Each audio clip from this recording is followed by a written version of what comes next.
ബഹിരാകാശത്തെ Columbus എന്നറിയപ്പെടുന്നത് ആര്?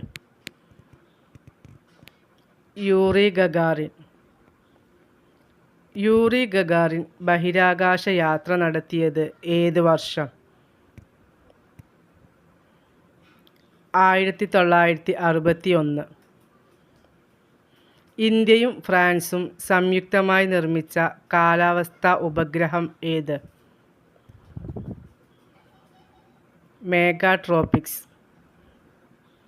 Vikram Sarabhai space സെന്ററിൻ്റെ ആസ്ഥാനം എവിടെയാണ്? തുമ്പ, തിരുവനന്തപുരം. 1993 ഏപ്രിൽ 3 ഇന്ത്യ ഇൻസാറ്റ്-E എന്ന ഉപഗ്രഹം എവിടെ നിന്നാണ് വിക്ഷേപിച്ചത്? French Guyana.